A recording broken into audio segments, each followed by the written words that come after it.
Daniel Cormier, again, Dwayne Zinkin says, Hob, we got this guy, and we think he's going to do great in MMA. And it was Bob Cook, actually, who said that. Actually, take it back. It was Bob Cook who said, he went to the Olympic Training Center, and he saw Bobby Lashley and all these other guys. But he said, Bob Cook says, but the best guy is this dumpy little guy, little heavyweight. I go, what? Dumpy goes, yeah, I think he's the best one. I think he's suited for MMA. I go, really? He goes, yeah.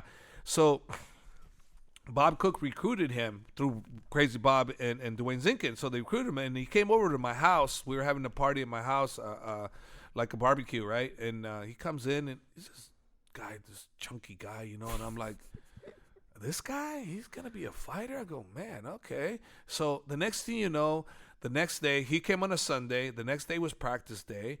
And I watched him, and Dwayne Zinkin goes to me, hey, what do you think of this guy? I said, well, I don't know. As a fighter, I don't know. But I'll tell you what, I want this guy here. He's a great coach. I mean, he took to coaching right away. He started teaching the guys wrestling and this and that. I went, wow, he's special. And I picked that up about him. But he was Olympian, right? Yeah, he was Olympian.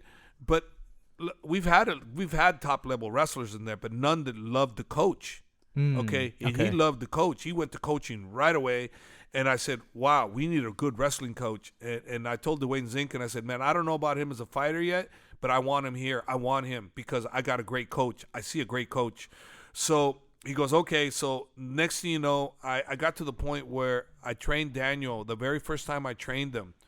And then the next day he sparred with what I trained him, and it freaking looked like he's been doing it forever. Oh, that's when I knew. After I trained him the first time, that's when I knew he was going to be a world champion. I said, holy cow. I go, this guy's got it. So that's how after the first training session, I didn't know right away. I just knew he was a great coach. I knew he was a great coach. But after I trained him and I seen how well he picked it up, you can't do that.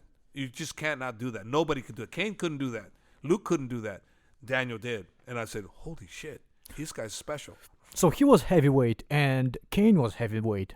Yes. Right? So basically you were taking somebody who could potentially be in competition with each other. Correct. And do you do it often, or what's your typical strategy on that? Well, our strategy on that is, this is the way we look at it, is when we have X amount of fighters in the UFC, X amount of fighters in Bellator, and if someone's coming in, we ask that individual that could be affected if he's okay with it, and it's a vote.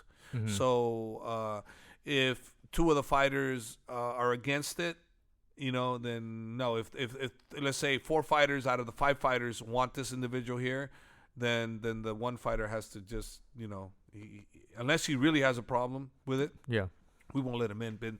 And I won't, because, as long as we keep the family together, then an individual, even though 4 people say yes, if one is really against it, it'll be a no. Because I can't have that kind of conflict. Yeah. So that's the way we work it. And it's basically what happens here is if priorities first. So let's talk in a futuristic world that will never happen, but let's just say Daniel's the champion. Yeah. Okay, and Kane comes into the division. Daniel's 31 years of age. He's still going to fight as a heavyweight.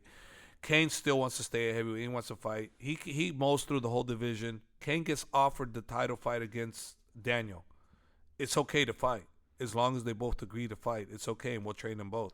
Mm-hmm. What's not okay for me, and never will be okay, is if 2 fighters fight each other for nothing to gain. Oh, you can't destroy the team for nothing. It's got to mean something. So if you get that title, which is what they're all going for, it's financial. Yeah. So we will step aside and we will do what we need to do as a team. It's never happened to us yet, but we will do what we need to do as a team to make sure it happens.